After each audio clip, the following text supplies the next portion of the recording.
projects are you working on? We do a lot of sewer tunnels. We're working on a tunnel. Basically, it goes. It's on the ground. You don't see it. Okay. So it's basically a tunnel that connects. The word tunnel, but it goes. It's going to connect to OSU. Okay. And they benefit from the city. Obviously, you're doing the sewer district. Yeah, right. So that's It's going to flow into that.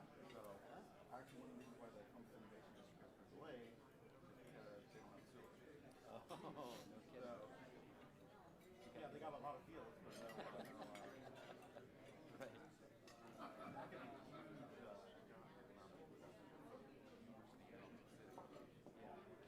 I think so.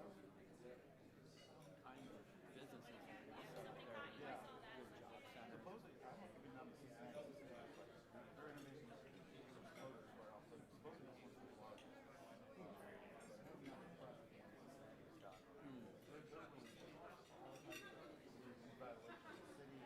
Okay.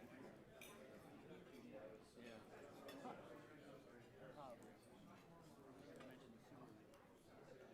I mentioned sewer.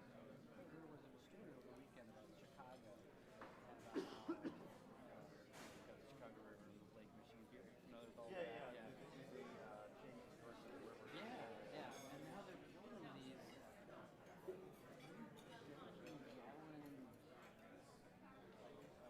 overflow sewer. Oh, yeah. The scale. Well, we have one in Columbus, the seals is right. Is that what they built over by the? It's actually coming to where I'm going to go. It's like a subway tunnel. Is it really? Okay. It's not big, but yeah. That tunnel's huge for the metropolitan water. We're somewhat in shape, right? Oh, you are? Okay. Yeah. Very small. Okay. Yeah. Basically, when they're combined with where they're overflowing, Yeah. they need a place to store the water.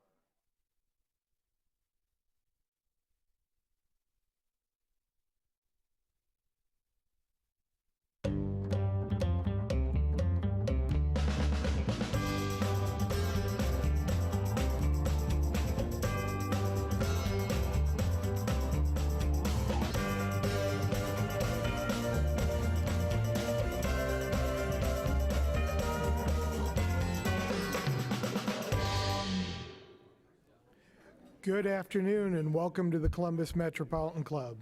I'm Steve Marks, the CMC Board of Trustees Chair and President of Hannah News Service here in Columbus. It's my pleasure to welcome our in-person audience today and to say hello to all of you watching via our live stream. Let's begin by meeting some new CMC members. Derek Bailey with Telhio Credit Union and Jerry Holton with Global Futures Group. Welcome to CMC.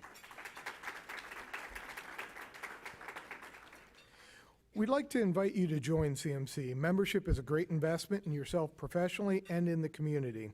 It's also a great way to support the not-for-profit Columbus Metropolitan Club. CMC members like you inspire our Wednesday forums and are a critical part of our conversation. Thank you. Thank you to today's forum sponsor, EcoHouse Solar. They're sitting right here. Thank you.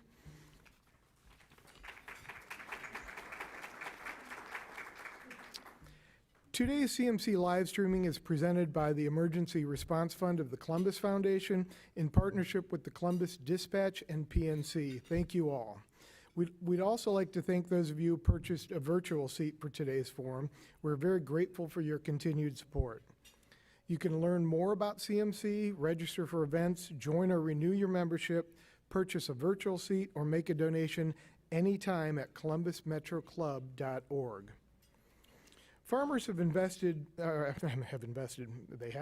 lot, but they've also harvested the sun since the beginning of time. But a new crop is taking hold in Ohio, solar energy. As new alternative energy projects come to Ohio, the emerging solar energy surge has raised concerns in the legislature and spawned legislation to potentially shape its development by allowing local oversight for proposed projects. In fact, the governor signed that bill this Monday.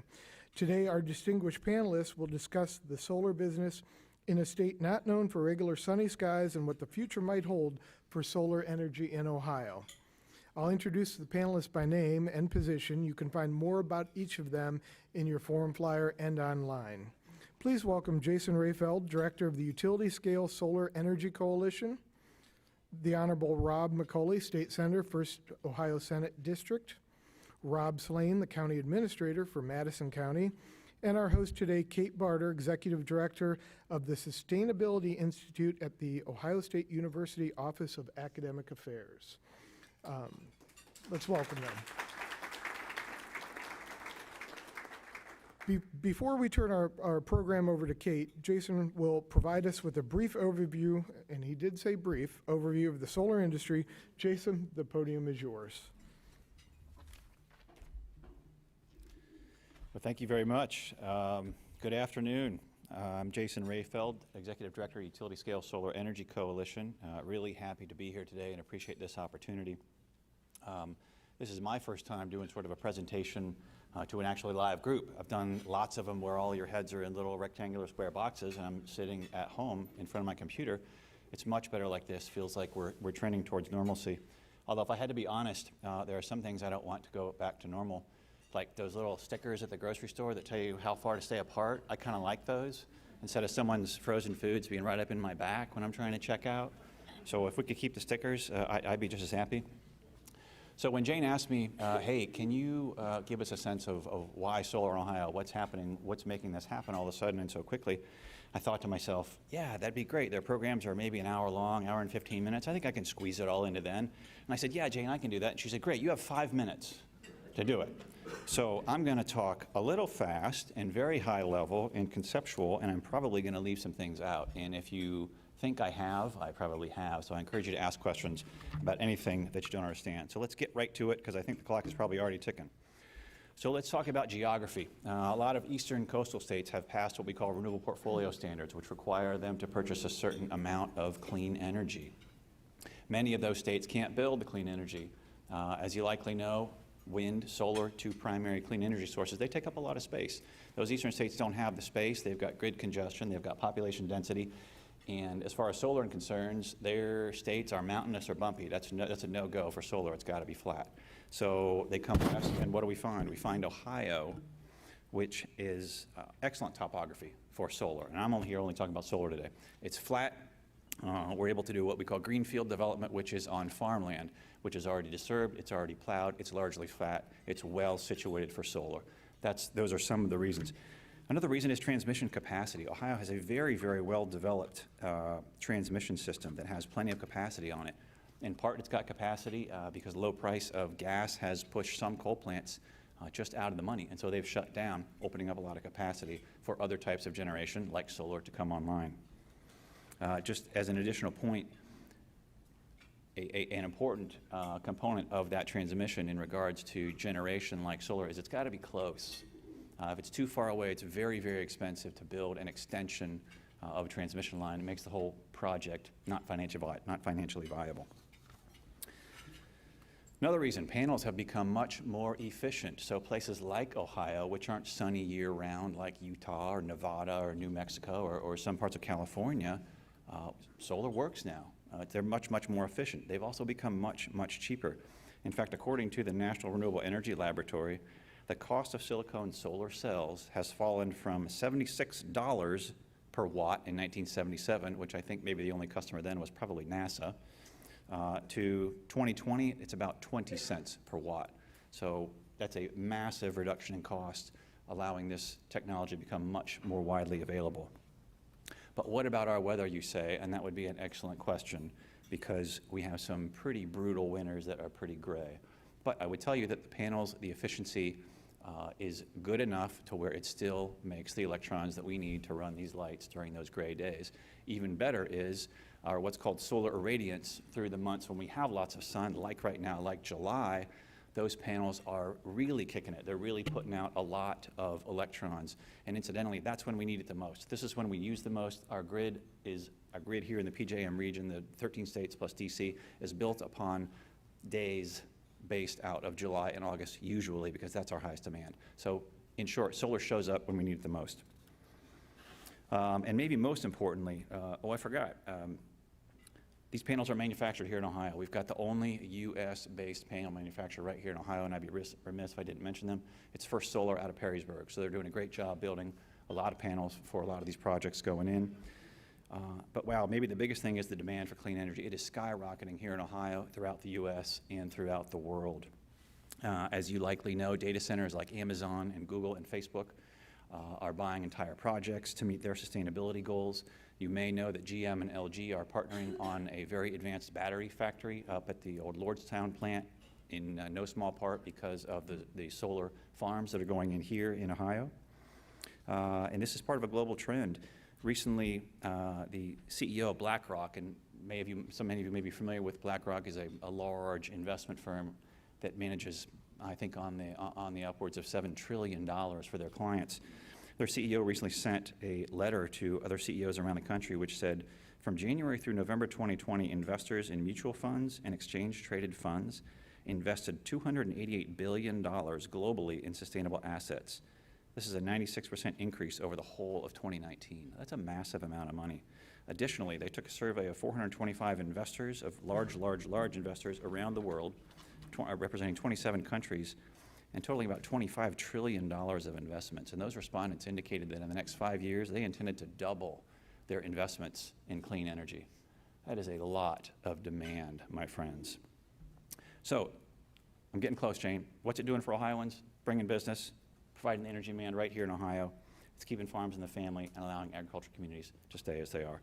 I got lots more that I look forward to answering any of your questions. Kate, that's fast I can do it.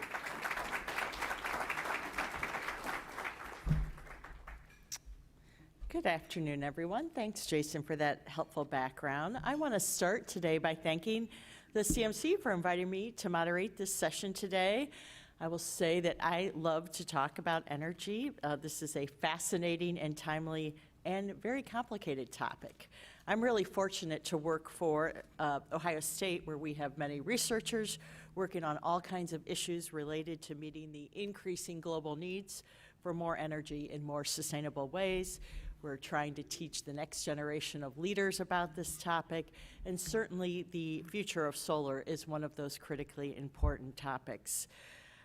I have tried to keep up with what's happening in our great state with solar energy for many years. I've been sort of in this space for probably at least 30 years, probably more than I should admit, but I've never seen the amount of utility scale projects for solar being proposed in Ohio that's been going on the past couple of years, and maybe in many ways the past year.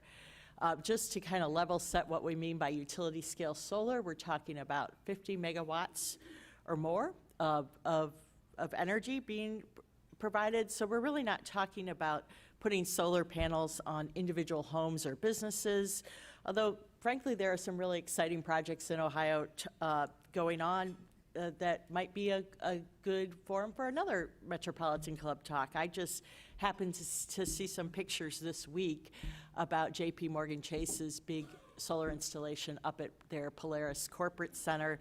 Very impressive project, going to provide a lot of meeting a lot of their electricity needs. But that's not really the topic of today's forum, and I just thought I would raise that, having just looked at that project. So yes, we're talking about utility scale. Ohio is probably the 4th or 5th largest user of electricity in the country. We need a lot of electricity to power our homes, our offices, and increasingly, as we think about the future, probably our transportation sector.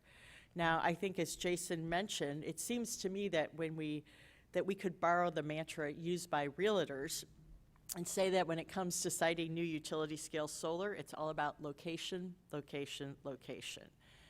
And our panelists are going to talk more about the challenges and opportunities associated with locating more solar projects in Ohio, the important role of local input in that process, the long-term impact these developments might have on Ohio's land and Ohio's economy.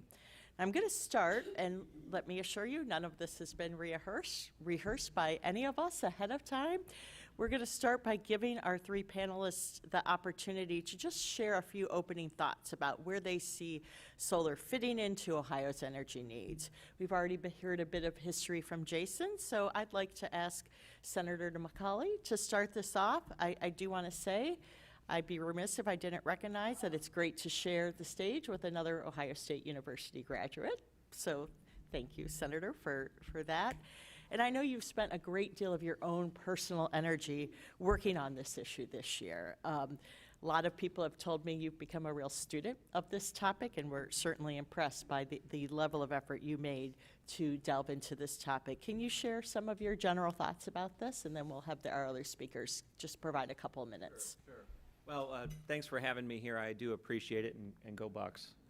So I will say this, that solar has the opportunity to really change the way we think about renewable energy in some respects in the state of Ohio. Renewable energy is not new per se to the state of Ohio. We've had wind energy here in the state of Ohio and large-scale utility projects for probably over a decade at this point. But solar, as you mentioned before, is coming in a large wave right now.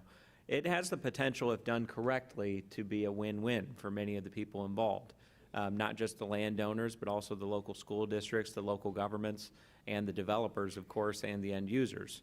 But there needs to be an awful lot of input into that process on the front end to ensure that we can reach that optimal result. And that's really what we've been working on in the legislature. Thank you. Rob Slane, great to meet you today. It seems like Madison County is one of those areas in Ohio that might meet those location criteria that developers are looking for. What are your general thoughts about where solar fits in to the future of your county? Well, thanks for having me, first and foremost. From Madison County's perspective, we see solar as a huge win for our community. It has a significant impact on the school districts. And for those of you that are familiar with Madison County, it's mostly rural. So we have some school districts out there that have limited resources as far as increasing revenue, and these solar projects are just a windfall for them. Not only that, but in the community as a whole for additional economic development, workforce development, that sort of thing. But another thing that we considered is the impact of the solar projects on the infrastructure of the county. In boosting economic development and revenue at the local government level. Typically, when you have like a residential development or that sort of thing, you have to increase your police force, your sewer and water, your roads, that sort of thing. With these solar projects, there's pretty limited impact aside from the initial construction. After that, they're just there generating revenue for the county. So we see it as a bright spot in Ohio for us. Can we just dig a little bit deeper into the issue of where all of this demand is coming from? And, you know, I know because none of you are really the users of the energy. You're all representing different aspects of this, but maybe start with, and maybe this is you know, who's behind, where is this energy going to go from these large solar projects? Jason, maybe you want to start with that. Sure, happy to do that. Thanks, Kate. So this demand started really with corporate demand, with corporations deciding they were going to institute sustainability goals or ESG goals, as they call them. There's a great organization called the Renewable Energy Buyers Alliance, or REBA. And if I had thought further ahead than this morning, I would have had this giant printout. These are sort of their leadership of REBA, and I promise you would recognize nearly every one of the logos on that sheet that simply have decided we want to be good corporate citizens. It's important to us that we manage our impact on the environment and do as much as we can for climate change, clean air, what have you. So I think that's where it really started. You've got, you know, it's sort of bled over into cities. You know, Columbus and Cincinnati right here in Ohio are driving that demand further by enacting their own sustainability goals. Rob Slane, do you want to touch on that? Sure, I can add to that. With Madison County, we're really on kind of the precipice of development. We see a lot of economic development in our future. And along with that economic development, we have companies such as Amazon that is asking for green energy, renewable energies. So we feel that's a feather in our hat to be able to go to those companies and say, we have 3 existing or soon to be existing projects and 2 more in the works. Okay. So without, so the companies are pursuing this as to meet their own goals, but anyone want to take it one step further and say, what's behind the corporate interests? Is it investors? Is it consumers? Is it climate change? You know, anyone want to comment on taking that just one step a little bit deeper into the demand side? If I had to Sure, say, Senator. I'd say it's probably all three. Okay. You know, it's something that these companies are in business to make money. They're in business to serve customers, and they're in business to serve their shareholders. And so, for a variety of reasons, I think we are seeing a growing trend of companies that want to be more green. And so I would say that is something that is going to continue as a trend, which I think is even more reason for us to be mindful of how all of this interplays together as far as the siting of these projects and things like that.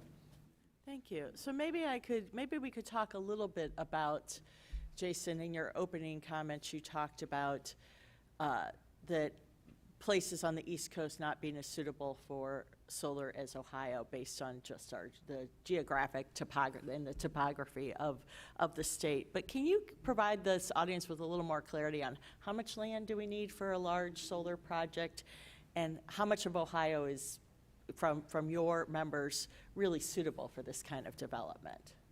So that's a great question, Kate. As far as how much land is needed, it really depends on the project itself. If you rule of thumb with development, depending on the project, is you're looking at probably 5 to 7 acres per megawatt. And that's going to depend on things like setbacks, whether there are wetlands, whether there are lands within the project footprint that you do not put panels on, but you protect for whatever reason. So if you take, I'm a lawyer, not a scientist, so I like the round numbers. If you take a 100 megawatt project, which is probably representative of some of what they are, you're going to look at 500 to 700 acres for a project of that size. The estimates that I have seen are that there are upwards of 10 million tillable acres in the state of Ohio.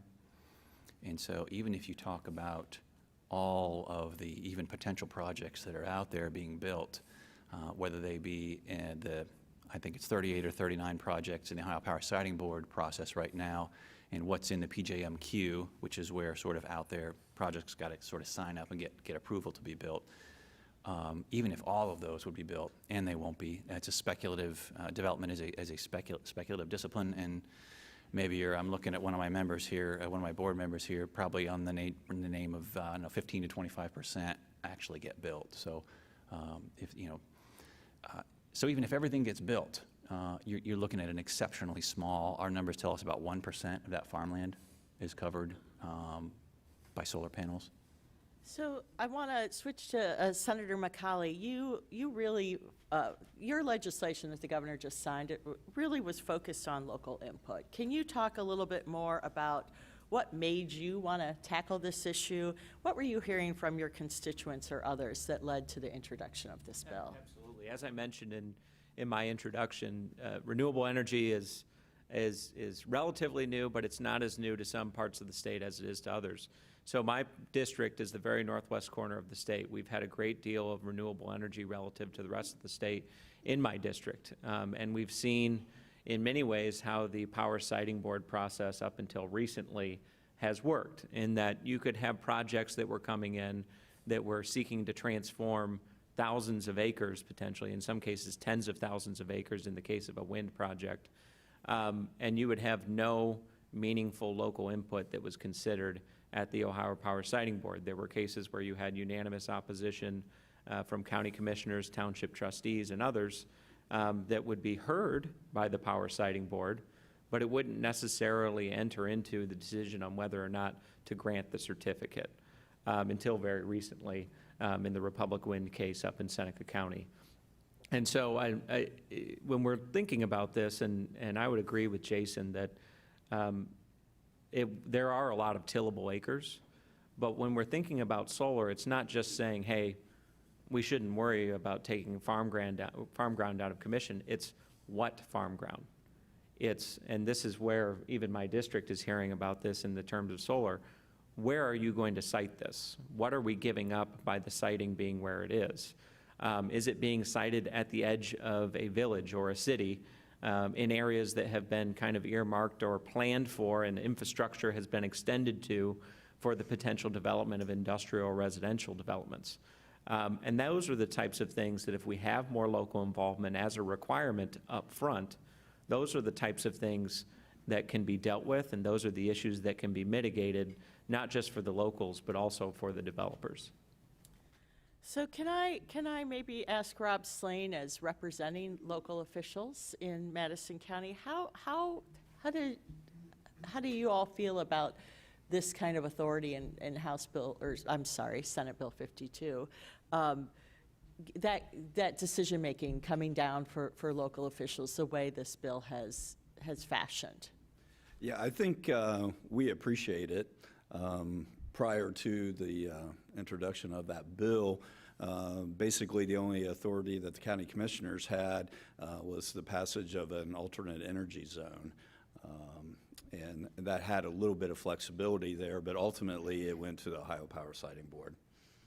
So the local officials in Madison County are comfortable with being more on the seat to respond to concerns or support for these projects? Yeah, I think that's safe to say.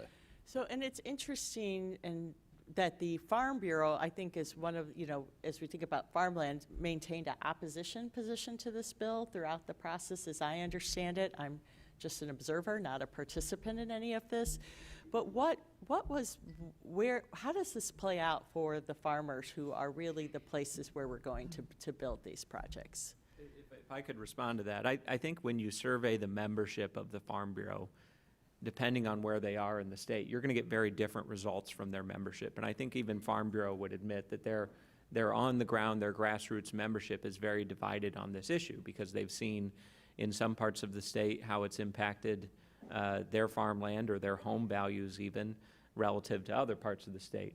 And so I think Farm Bureau, generally speaking, looked at this and wanted to be consistent across the board, that they prefer the statewide decision-making process as it concerns many of these capital investments. But I would say, in talking with my local farm bureaus, I would say many of those members and those organizations lean more on the side of what we did in 52 as opposed to the statewide organization. And if I could just briefly add to that, at the local level, what we've seen is a lot of people have concerns about taking valuable farm ground out of production. And typically we reply with, well, programs have been around since the 70s taking farm ground out of production. You've got CREP programs, CRP, set-asides, that sort of thing. So taking farmland out of production isn't necessarily something new. And in addition to that, we feel that the utility scale solar projects will not require the maintenance that farm ground typically does. And I'm referring to herbicides and pesticides and that sort of thing, soil erosion. So we feel 20 years, 25, 30 years when these solar fields are taken down, the ground could potentially be in better shape than what it was before the project began. Jason, you want to comment on that? I would like to, actually. To the concern about the impact of sort of taking agricultural land out of traditional agricultural use, I would suggest that this is another agricultural use, although not traditional. But to that end, for the second time, my group has commissioned a study between Ohio University and the Ohio State University to look precisely at that. It's just gotten off the ground here in this last month, where they're starting to put some scientific instruments in the field at some of these locations to see, is there an impact? What's the impact going to be? Now, there was some sort of sensational stuff initially about, oh, we're going to have food shortages, and we're not going to have food shortages. Our U.S. government pays some farmers not to farm. There's not going to be any food shortages. But we are interested in, what's that mean? What's that mean for the community when you change from corn or beans to a solar array? So we are looking into that. I don't have results right now. If I had to guess, maybe November we see that. I'd also suggest that I agree with a lot of what our panelists here have said. Many of these farm families, however, that are supportive look at this as a way to say, well, I can really bust my butt and hope that the commodity prices stay there for $150, $200 an acre for corn or beans. And then a solar developer comes along and says, hey, we'll give you 5, 6, 7 times that per year. What do you want to do? Oh, and by the way, you don't have to do anything for that 30 or 40 years except collect a check. So the farmer, who may be 50, 60, 70, starting to think about what am I going to do with this farmland that's been in our family for 4 generations, suddenly has a connection that they can do something with it. They can hand it down to further generations. So finally, I would also say that there's lots of reasons that farmers oppose using land for solar. It's not just it's taking fertile ground, but there's many times where locally, the only way a farmer can expand is if they get more land, right? And so if that's taken up by solar, they can't really expand. So that's. So I'm going to switch subject or question, the line of question a little bit into sort of this role of local government that was created in Senate Bill 52. There have been some questions about we had 10 years ago, we saw this huge upswing in development of eastern Ohio for natural gas development in Appalachian counties.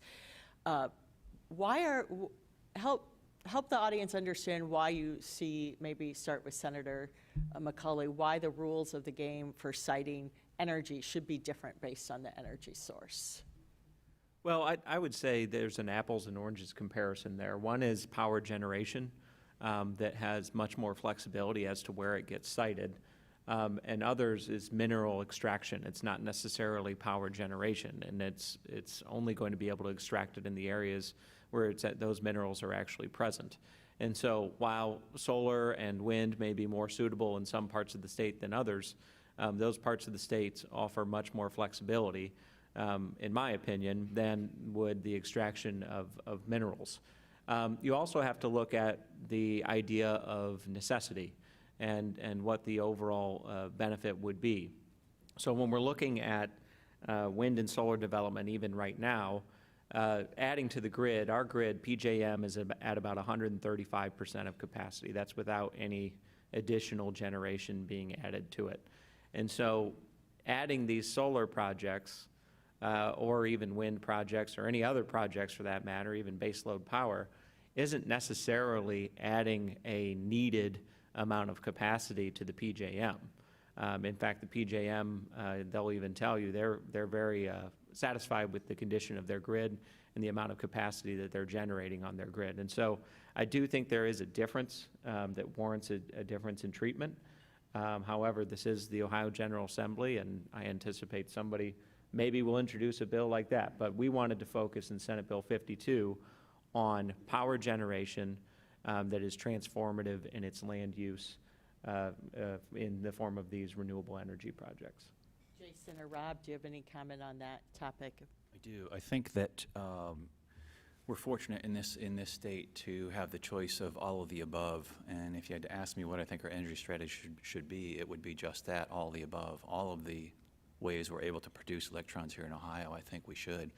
Now, much of that is market dependent, right? If you're too expensive, that's not really going to work. People aren't going to buy it. We're fortunate to be a competitive, deregulated market here in Ohio.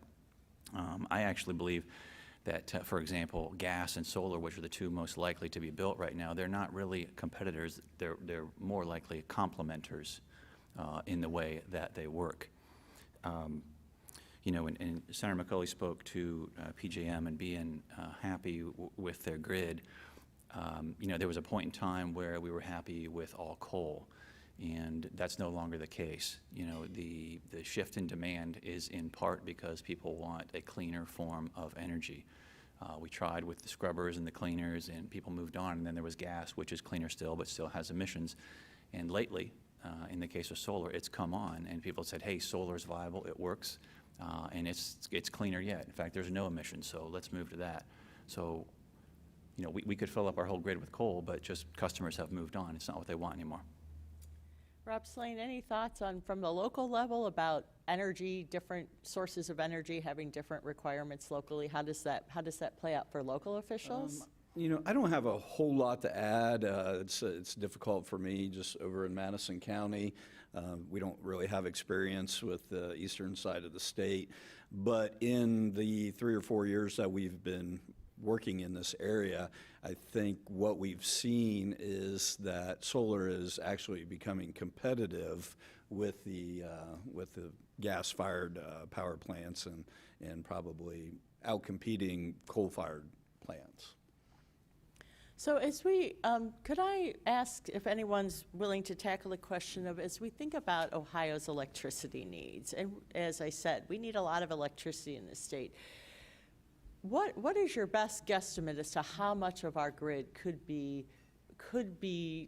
just, natural gas, I think, is number 1, coal is number 2, nuclear is number 3. Right now, renewable energy is really a very small percentage of the overall electricity being generated in the state. But what could Ohio look for in the future in terms of how much of our electricity needs could be met by solar? Maybe it was a tough question to ask. Jason, I'm going to look at you, though. You're representing the industry. What are your thoughts? So I'm thinking of the number of projects that are, as I mentioned previously, at the Ohio Power Siting Board, and I think that number is 38 currently, and that means in pre-application all the way to actually constructed. I think that's how many are there right now. There are a number that are preceding that are in the PJM queue that I mentioned. That's a lot of solar for Ohio, especially in a short amount of time. If I didn't say it before, I'll say it now. I understand people's concerns going, whoa, wait, what's happening? What's all this change? I think that's healthy. I think that's reasonable.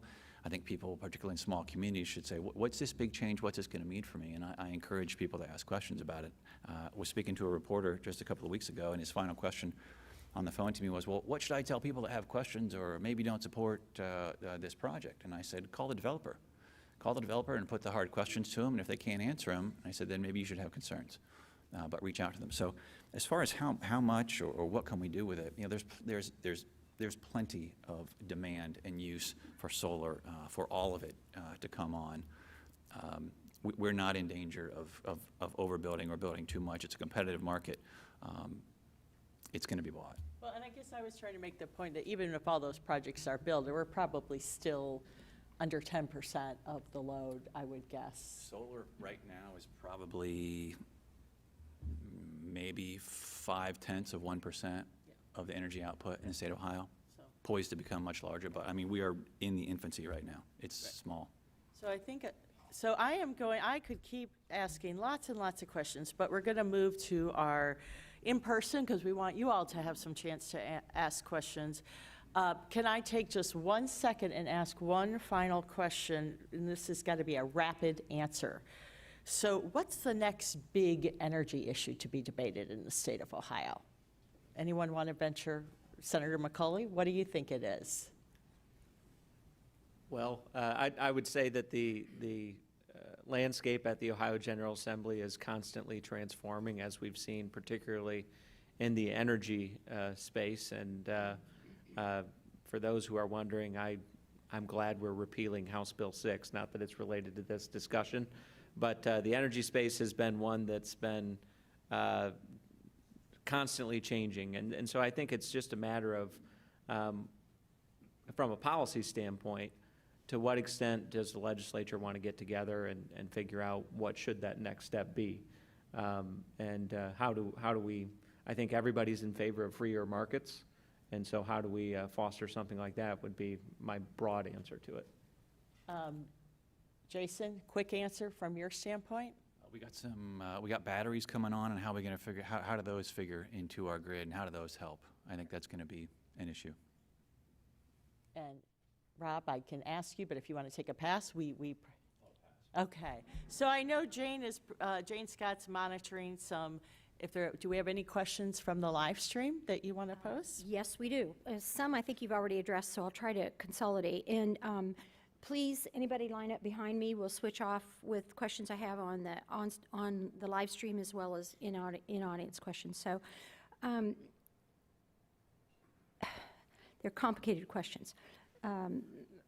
Russell Marzette from Ohio State. These discussions focus on panels deployed directly to the land, which is a valuable natural resource. How do building integrated PV options compared to solar farms? Is the merit in a balanced approach? I don't even know if I understand the question. I think he's looking at building panels on top of big factories and things like that, and not on the land. Yeah, Jane, I can speak to that briefly. So as I mentioned earlier, if you're talking about a utility scale installation, which is what my group does, they're typically far too large to be put on top of a building.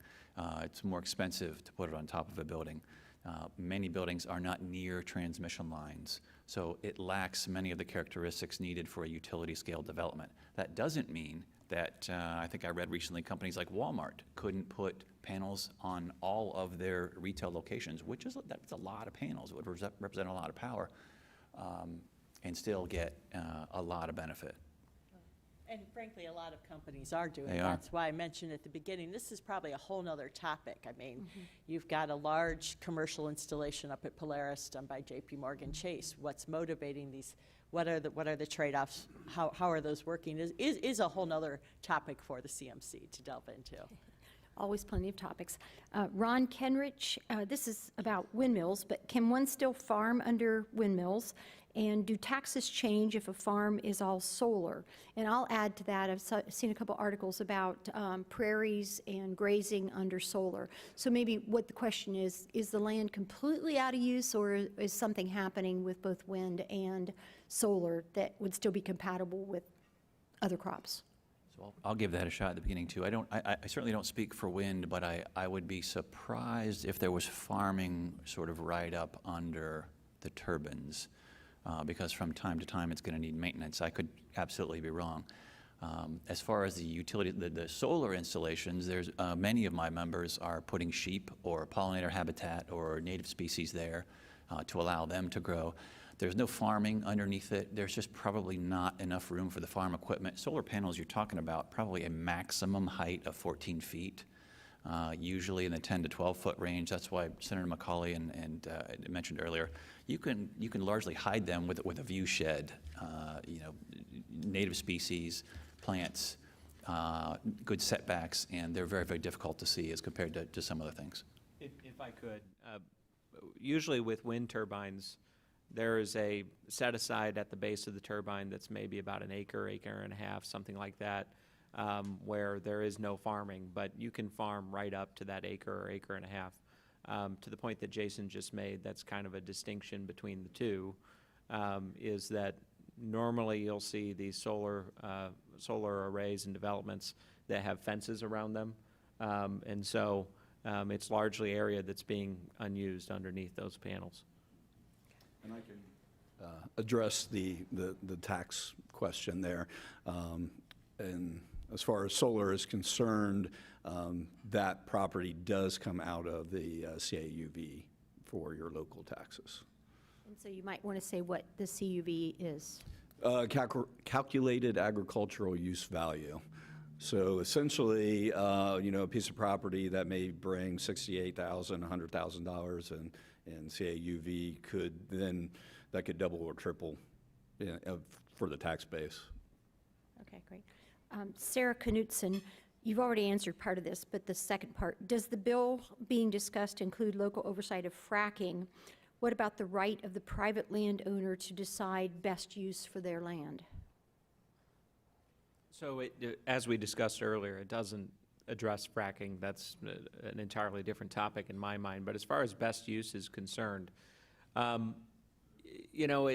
local control over these large land use decisions is not a foreign concept. Jason mentioned earlier that many of these projects will be 500 to sometimes even 1,000 acres. To put that into a frame of reference, 640 acres is a square mile. And so many of them are going to be over a square mile, and they're not necessarily all contiguous to each other. And so it's going to be affecting many parcels as far as the neighboring parcels and things of that nature.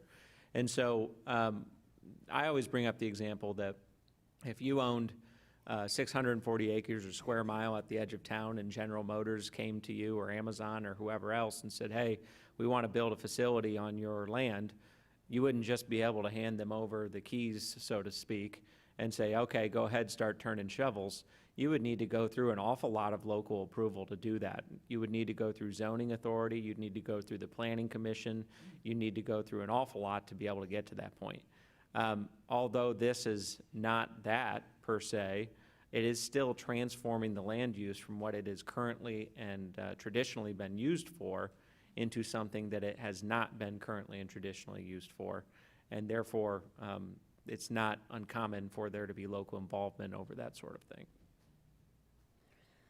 Chuck Lind asks, do the panelists believe that market demand shifts towards renewable energy will meet the recommendations of climate scientists? That's a tough, big question. I'll go first with that one. You know, energy production, climate change, a hotly debated topic amongst the scientific community, hotly debated amongst the political community. It's hotly debated pretty much everywhere. But I think universally agreed on is to impact this planet's changing climate is going to take a monumentally massive effort, and changing our generation mix is one piece of that. You know, this won't do all of it. It's so complicated. So to that gentleman's question about can it meet the scientist's prediction, I'm not sure it can do that, but you know, the solar that we hope to build here in Ohio is not going to be the panacea to, you know, to start the climate getting colder again.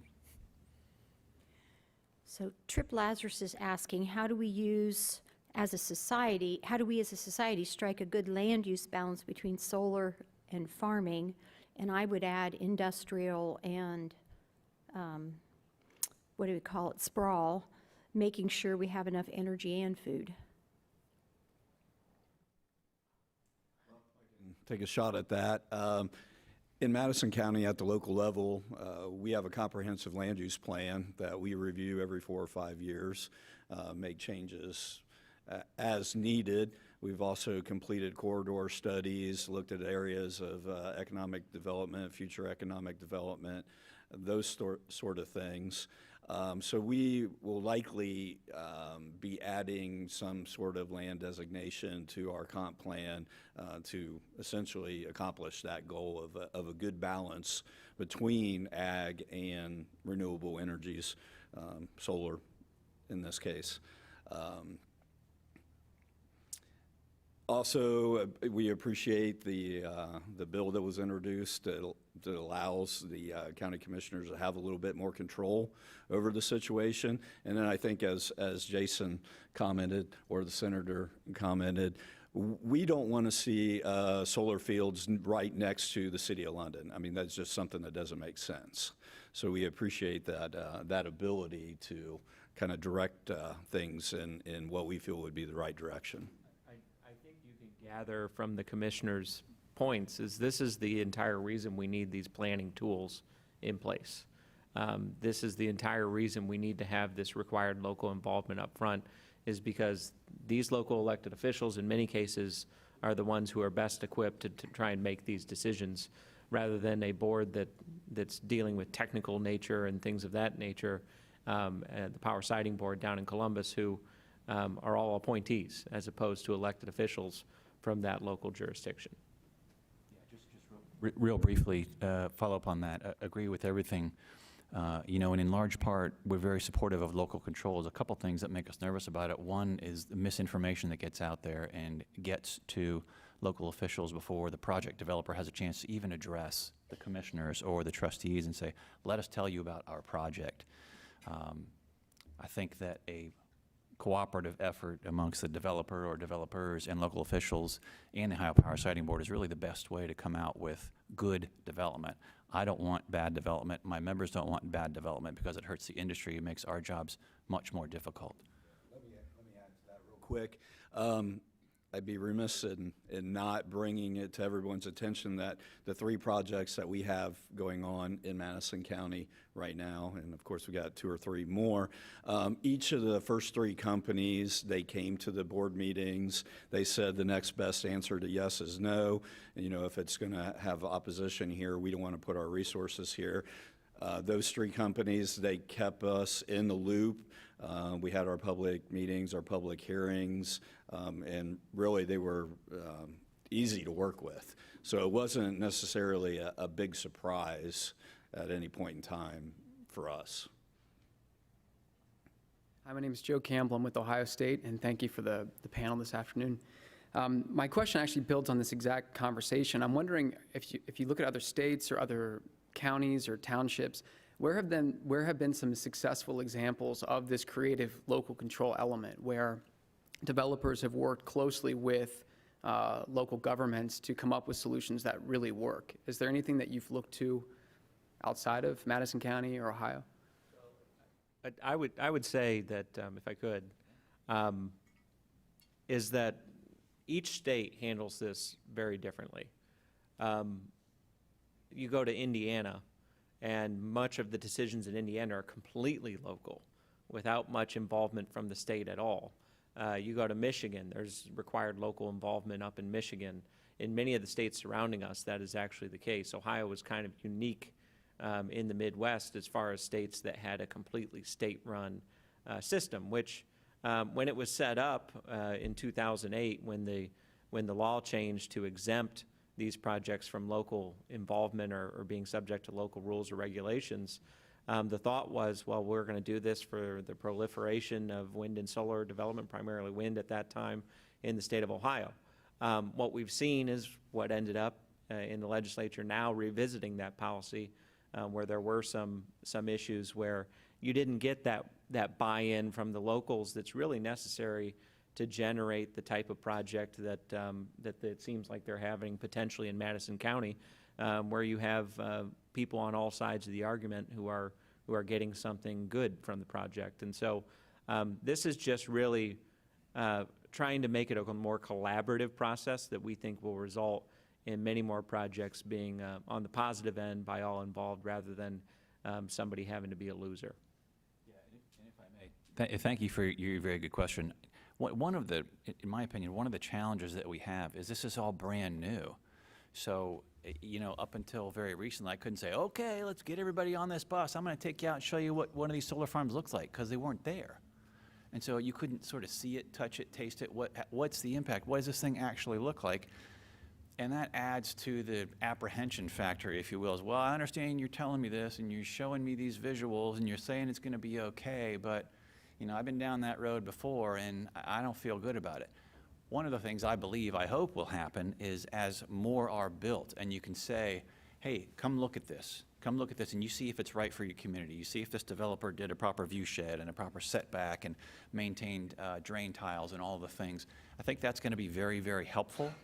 One of the reasons why I'm not for bad development or bad community engagement at all, because it really makes it difficult for the good developers, one of those who's sitting right here. I think we have time for just one or two quick more questions, or? Senator, curious that, was there an effort to make a distinction between solar and wind in your bill? And if so, what happened? If not, it seems like it has a very different footprint and a very different optic, very different perception for local folks from wind and solar. And I guess the corollary to that is, maybe Jason, is there more of an opportunity for solar than wind because of some of these distinctions that are inherent to the technology? I would say that there were discussions about doing one or the other, but we felt it was important to include both. Primarily because as we're talking about this, while I'm going to speak for myself, I don't know that I would want to live surrounded by 40 600-foot spinning blades, and I'm pretty positive that would have an impact on my home value.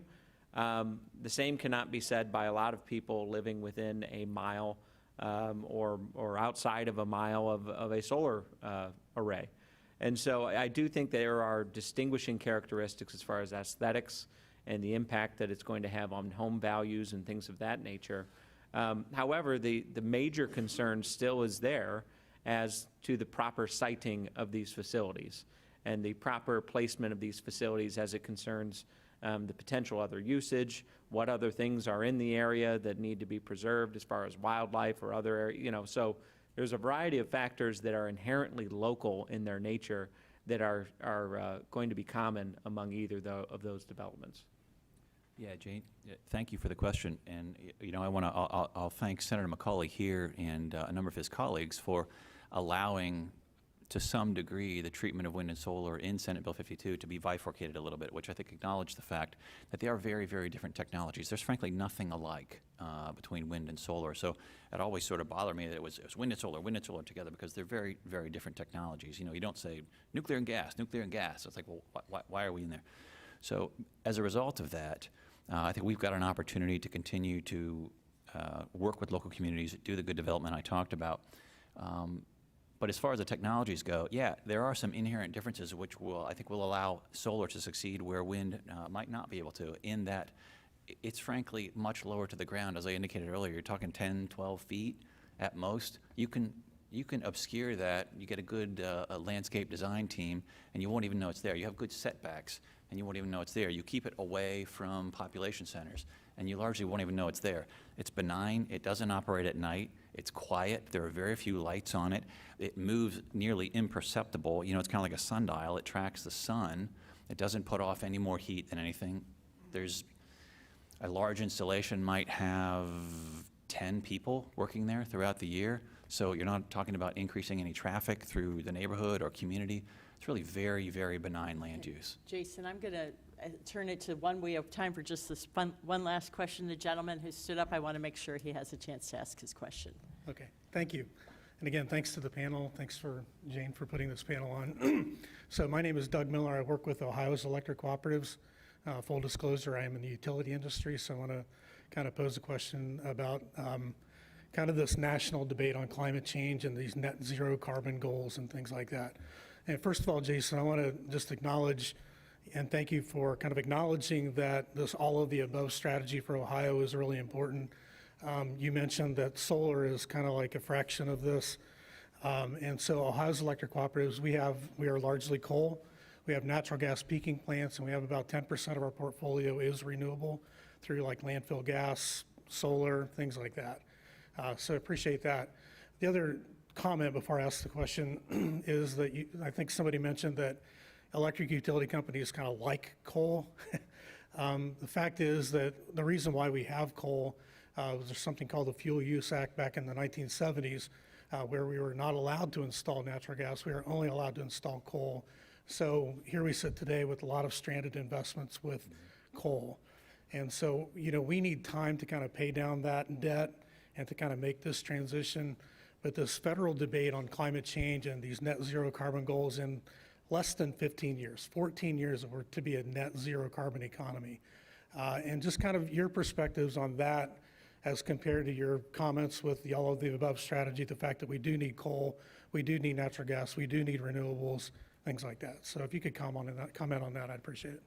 Thank you. Great question. I have to be careful or you're going to cost me my job.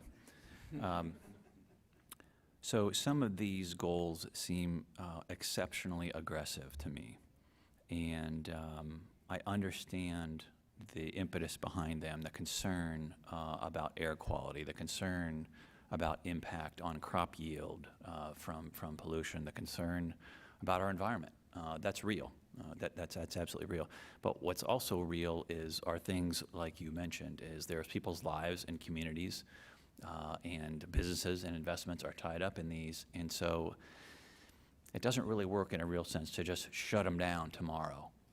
That's not a really very, very realistic goal. So if you're going to talk about moving to a 100% clean economy, you're going to have to find a way to bring that into a landing. And I mean a safe landing, not a crash landing where you just cut it off. So I don't know if that sort of answers your question or responses to it, but that's sort of where I am on it. I think we are probably out of time. I will say, these are, boy, Jane, the number of CMC topics, future forums based on some of these questions, I can see them in the future. And, I restraining myself from asking some of these additional questions or comments, especially about how this fits into global climate change and what all that could mean for farmers in Ohio. But at this point, despite my desire to dig into some of these issues a little more deeply, I'm going to turn it over to Steve for some concluding remarks today. Thank you. I hope you found today's forum informative, electrifying even. It's an important topic, and I'm glad to have the people here. So please make plans to join us next Wednesday evening. There is no forum next Wednesday during lunch at CMC as we present Rapid 5, the power of parks and waterways. Local planners unveil their designs to connect. So I want to give some thanks out to our forum sponsor, EcoHouse Solar, and to the Emergency Response Fund of the Columbus Foundation for presenting our live stream in partnership with the Columbus Dispatch and PNC. And thank you to our online virtual seat patrons. And our special appreciation and thanks to our speakers, Jason Rafeld, the Honorable Rob McColley, Rob Slane, and our host, Kate Bartter. Thank you all for joining us. We could not do these without all of you. We look forward to seeing you next Wednesday evening, once again, as the Columbus Metropolitan Club presents another community conversation. Thank you. Great job.